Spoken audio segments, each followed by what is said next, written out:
নমস্কার, সুজয় শাস্ত্রী আবারও আপনাদের সামনে হাজির।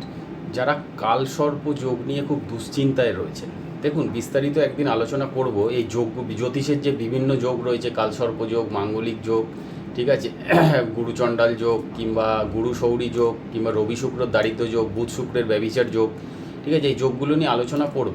কালসর্পযোগ জন্মছকে কাকে বলছে? রাহু কেতুর এক্সিসে 5টা ঘর আপনার খালি থাকলে তাকে কালসর্পযোগ বলছে, ঠিক আছে। কিন্তু এরও প্রচুর ব্যাখ্যা আছে, সেই ব্যাখ্যা একদিন আমি দেব, ঠিক আছে। জ্যোতিষ কিন্তু জ্যোতিষ আর তন্ত্র খুব ভাইটাল, অত সহজ জিনিস নয়, ঠিক আছে।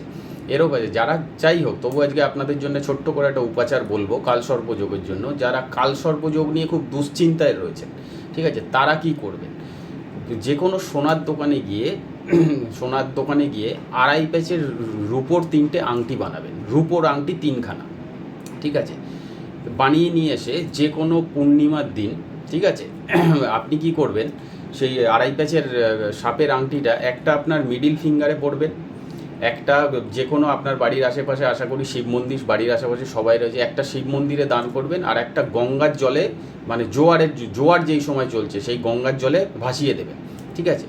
করে দেখুন আপনি মহাদেবের কীভাবে, অ্যাকচুয়ালি কালসর্পযোগের হচ্ছে দেবাদিদেব মহাদেবের এটা, ঠিক আছে।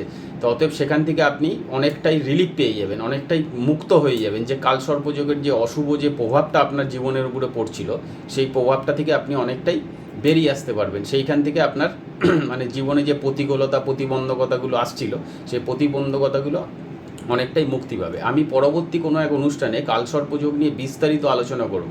দেখুন, সোশ্যাল মিডিয়া তো ভিডিওর একদিনে তো জ্যোতিষ বিশাল সাবজেক্ট, একদিনে তো এত কিছু বলা সম্ভব না।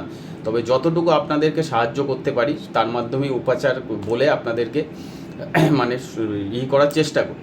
তো অতএব পরবর্তী কোনো অনুষ্ঠানে আমি কালসর্পযোগ নিয়ে বিস্তারিত আলোচনা করব। আজকে যে উপাচারটা বললাম কালসর্পযোগ নিয়ে, এটা আপনারা করবেন, ঠিক আছে। উপাচারটা আমি আরেকবার আপনাদেরকে সুন্দর করে বলে দিচ্ছি, সবাই ভালো করে শুনুন। যে কোনো সোনার দোকানে গিয়ে রূপোর 3খানা 2.5 প্যাচের সাপের আংটি বানাবেন, একটা আপনার মিডিল ফিঙ্গারে পরবেন, আর একটা হচ্ছে প্রবাহিত গঙ্গার জল, মানে জোয়ারের হয় যেই সময় সেই সময় ভাসিয়ে দেবেন, আর একটা বাড়ির আশেপাশে কোনো শিব মন্দিরে দান করে দেবেন।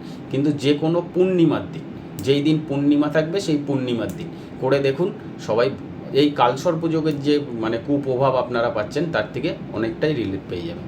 জয় মা কামাখ্যা, জয় মা তারা, সবাই ভালো থাকুন।